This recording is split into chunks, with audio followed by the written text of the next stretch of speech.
নমস্কার, একটি নতুন ভিডিও নিয়ে আপনাদের সামনে চলে এসেছি। ইন্টারভিউতে সিলেক্ট হয়ে গেলেন, এরপরে কি করবেন? এরপরে আসছে অ্যাসেসমেন্ট টেস্ট। আজকাল অনেক কোম্পানি ফ্রিতে অ্যাসেসমেন্ট টেস্ট করায়। যেরকম ধরুন, আমি একটা এক্সাম্পল দিচ্ছি, ডিক্স অ্যাসেসমেন্ট টেস্ট। প্রতিটা কোম্পানির নিজস্ব নিজস্ব অ্যাসেসমেন্ট মডিউল থাকে, বাট এগুলো এক ধরনেরই হয়ে থাকে। তো আজকের আমরা ডিক্স অ্যাসেসমেন্ট টেস্ট নিয়ে একটু ডিসকাস করব, কিরকমভাবে এটা আমরা সমাধান করতে পারবো। চলুন শুরু করা যাক। আজকাল অনেক কোম্পানি ইন্টারভিউর আগে বা পরে ডিক্স অ্যাসেসমেন্ট টেস্ট নিয়ে থাকে।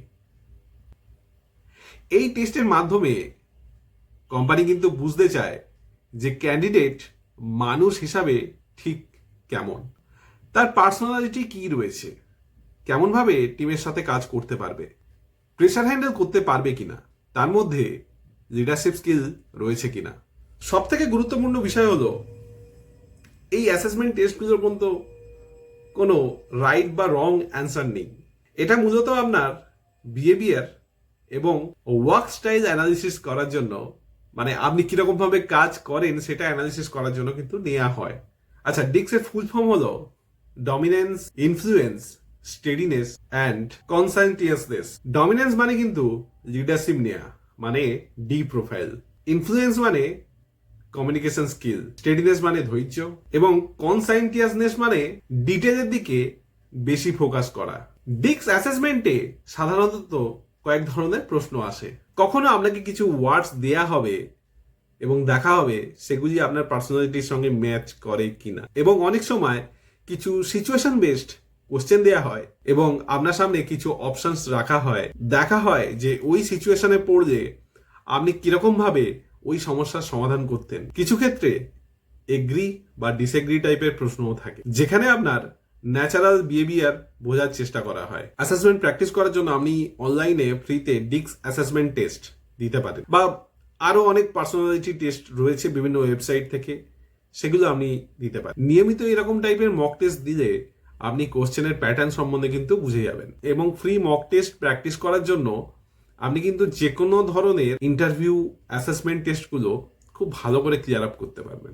অলমোস্ট একই ধরনের প্রশ্ন থাকে সমস্ত অ্যাসেসমেন্ট টেস্টে। আরো একটা খুব গুরুত্বপূর্ণ একটা টিপস দিয়ে ক্ষেত্রে, আপনি যখন প্র্যাকটিস করছেন নিজেকে ওই জায়গায় রাখুন। প্রশ্ন করুন, আপনি কি লিডারশিপ নিতে পছন্দ করেন? নিজের সাপেক্ষে কখনো ভাববেন না, নিজের সাপেক্ষে ভেবে কখনো এক্সাম দেবেন না বা কোনো অ্যাসেসমেন্ট দেবেন না।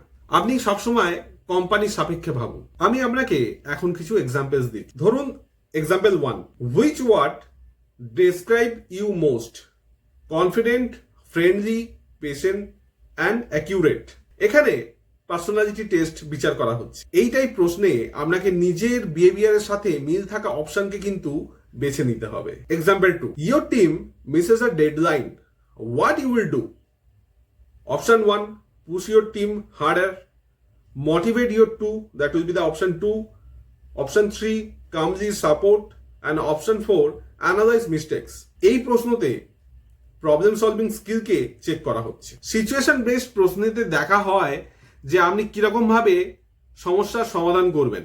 আরেক ধরনের টাইপ এক্সাম্পল দিচ্ছি, এগ্রি ডিসএগ্রি প্রশ্নতে। I like taking charge in a group. দেখুন, 4টা অপশন রয়েছে এখানে, strongly agree, agree, neutral, disagree. এখানে আপনাদের ন্যাচারাল ব্যবহার দেখা হচ্ছে যে আপনি কিরকম ভাবে এখানে অ্যান্সার করবেন। এখানে আপনার অ্যান্সার কি হওয়া উচিত বলুন? I like taking charge in a group. আপনি হলে কিরকম ভাবে অ্যান্সার করতেন? অবভিয়াসলি অ্যান্সার করবেন স্ট্রংলি এগ্রি। তার মানে কোম্পানি এক্ষেত্রে অ্যান্সার পেয়ে যাচ্ছে যে আপনি জিনিসটাতে স্ট্রংলি এগ্রি করছেন, আপনি লিডারশিপ নেওয়ার জন্য সম্পূর্ণভাবে রেডি। এখানে যদি আপনি ধোনামোনা করে অ্যান্সার দেন, তাহলে সেক্ষেত্রে অ্যান্সার ভুল হয়ে যাবে। কোনো কিছুই না, ভাবার কোনো প্রশ্নই নেই। এইরকম ক্ষেত্রে একদম পজিটিভ অ্যান্সার করবেন যে কোম্পানির সাপেক্ষে আপনি যদি কোম্পানির স্টাফ হতেন এবং এটা ডেডলাইনে শেষ করতে হতো, আপনি কিরকম ভাবে ডিসিশন নিতেন। তো অ্যাসেসমেন্ট এরকম ভাবে করতে হয়।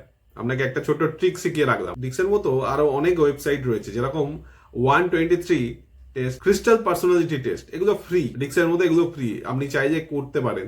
সব অ্যাসেসমেন্টই অলমোস্ট সেম হয়, আমি অলরেডি আগে মেনশন করলাম। তাহলে অ্যাসেসমেন্ট এক্সাম আই থিঙ্ক এই ভিডিওটার পরে আপনাদের আর কঠিন লাগবে না। এটা বেসিক্যালি একটা পার্সোনালিটি টেস্ট। এটা আপনাকে ওই জায়গায় থেকে কোম্পানির সাপেক্ষে, বা আপনি যদি সিনিয়র লিডার হতেন বা কোম্পানির কোনো একজন টিম মেম্বার হতেন, আপনি কিরকম ভাবে করতেন সেটাই দেখা হচ্ছে। নিজের সাপেক্ষে ভেবে অ্যান্সার দেবেন। আজকের ভিডিওটা এই অবধি থাকলো।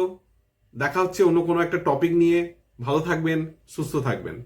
আর লাইক, শেয়ার, সাবস্ক্রাইব কিন্তু অবশ্যই করবেন চ্যানেলটা।